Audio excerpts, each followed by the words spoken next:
လိုက်တော့ကိုအသုံးပြုပြီးတော့ကျွန်တော်ဒီလိုပုံကနေဒီလို Wow. ပုံဒီလိုဖြစ်အောင်ကျွန်တော်9မိနစ်အတွင်းပြင်ပြပေးပါမယ်ကျွန်တော်တို့လိုက်တော့ကိုဝင်လိုက်ပါမယ်ဒီလိုက်တော့ဝင်လိုက်ပြီဆိုရင်ဒီအောက်ကဘာတန်းလေးမှာကျွန်တော်တို့ edit ကလေးလေးဝင်လိုက်ပါမယ် edit ဆိုတာလေးလေးပါမယ် edit ထဲဝင်လိုက်ပြီဆိုရင်ကျွန်တော်တို့ပြင်ရမယ့်နေရာလေးမှာ like ဆိုတဲ့နေရာလေးရှိပါတယ် like ဆိုတာလေးကျွန်တော်ဝင်လိုက်ပါမယ်ကျွန်တော် like ဆိုတဲ့နေရာလေးဝင်ပြီးလို့ရှိရင်ကျွန်တော်တို့ဒီအပေါ်ဆုံးက export chart ဆိုတဲ့ဟာကျွန်တော်ဒီဘက်ကိုတင်လို့ရှိရင်ဒါအလင်းတွေဖောက်သွားတာအဲ့လိုမှမဟုတ်ဒီဘက်ကို short လိုက်မယ်ဆိုတော့အကုန်လုံးမှောင်သွားတာဒီ export chart ကြောင့်ဒီအလုပ်ကိုလုပ်ပါတယ်အဲ့ကြောင့်ကျွန်တော်နည်းနည်းလေးတော့ဒီကောက်နည်းနည်းလေးတော့လင်းနေတော့နည်းနည်းလေးမှောင်လိုက်မယ် export chart ပြီးလို့ရှိရင်ကျွန်တော်တို့ဒီ contrast ဒီ contrast ကဘာလုပ်လဲဆိုတော့ဒီပုံလေးကိုစိုးအောင်လုပ်တယ်ဒီဘက်ဆိုဖွယ်သွားတယ်အဲ့ဒါဆိုကျွန်တော်နည်းနည်းလေးစိုးလေးပြင်အောင်ဒီပေါင်းနည်းနည်းလေးတင်လိုက်တယ်ပေါ့ highlight ကကျွန်တော်တို့အလင်းရောင်တွေတအားဖောက်တဲ့အချိန်ကျရင်လိုလို့ရှိရင်သုံးတယ်ဒီကောင်တော့ဒီပန်းပုံတွေမှာကျတော့တအားလိုလာတော့ဒီကောင်မလိုဘူးဗျဒီဘက်ကိုတင်လို့ရှိရင်ပန်းပွင့်တအားဖြူပါတယ်ဒီဘက်ကိုတင်လိုက်လို့ရှိရင်ဒီဘက်ကမောင်အောင်ပန်းပွင့်လေးဟုတ်ကဲ့ဆိုရင်ကျွန်တော်တို့ဒီပန်းပွင့်လေးနည်းနည်းလေးဖြူခြင်းတော့နည်းနည်းလေးတင်လိုက် highlight ပဲဒီ shut down ဘယ်လိုလုပ်လဲဆိုတော့ကျွန်တော်တို့ဒီဘက်ကိုတင်လိုက်လို့ရှိရင်သူကကျတော့နည်းနည်းလေးဝါကြည့်ချင်းဘက်ကလေးဖြစ်သွားဒီဘက်ကလေးတင်လိုက်လို့ရှိရင်တော့ကျွန်တော်တို့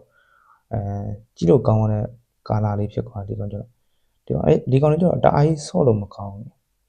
ကျွန်တော်တို့ဒီလိုပဲ light ဆော့ကြည့်ရတာပုံလေးမပြင်းခင်ဆိုတော့ကျွန်တော်တို့အဲ့ဆိုကျွန်တော်နည်းနည်းလေးဒီကောင် short လာလိုက်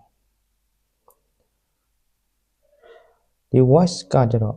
ဒီဘက်ကိုတင်လို့ချင်းလင်းသွားမယ်ပန်းပုံရတအားကြီးအလင်းထောက်သွား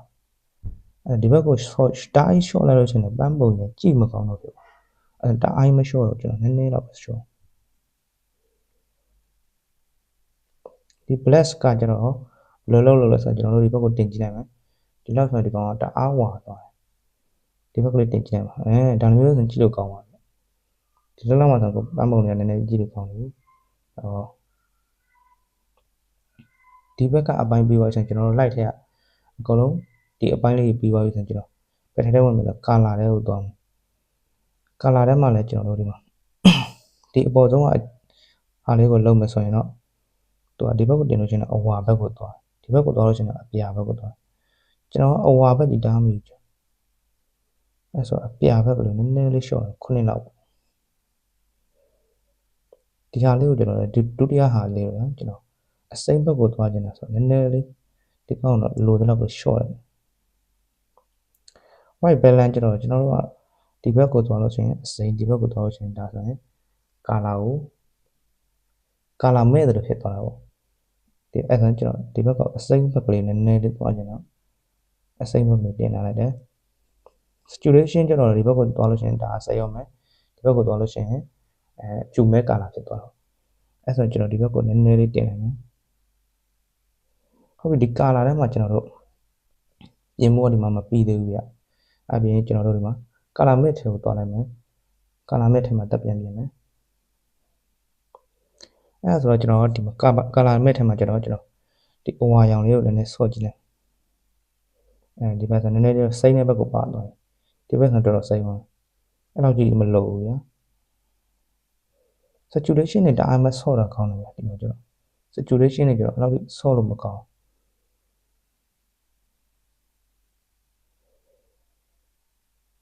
ဟုတ်ပြီအဲ့ဒါကျွန်တော်ဒီအစိမ့်ထဲကိုတွားလိုက်မယ်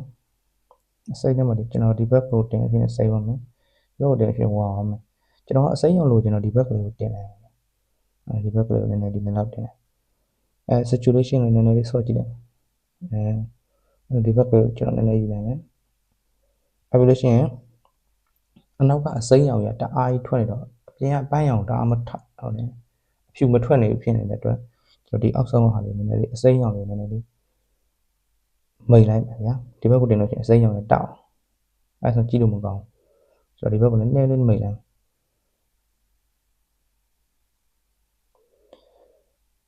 အစိမ့်ရလိုချင်တော့လေကျွန်တော်ပြန်ညှိလို့ရအောင်ဒီအစိမ့်ထဲမှာလေးပဲဒီအစိမ့်လေးကိုထောက်ဒီလိမ်မော်ရောင်လေးမှာကျွန်တော်တို့ပန်းပွင့်လေးကိုနည်းနည်းဆော့လို့ရ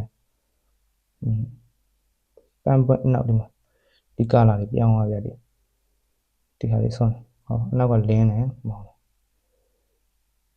ဒီကောင်လေးကြောဒီတားကြီးဆော့ကြမလို့ပေါ့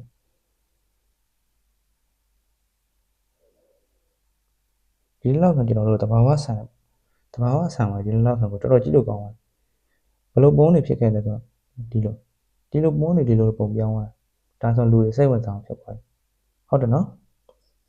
ဟုတ်ကဲ့ပါကျွန်တော်ရဲ့ဒီနေ့ဒီပန်းပုံလေးကိုပြင်ပြတဲ့အပိုင်းတော့ဒီနေ့ဒီတော့ပါပဲနောက်ဗီဒီယိုလေးလည်းကျွန်တော်ဆက်တင်သွားမှာမို့ကျွန်တော်ရဲ့ဗီဒီယိုလေးကို like and share လေးနဲ့ကူညီပေးလို့ရပါတယ်ဗျာကျေးဇူးတင်ပါတယ်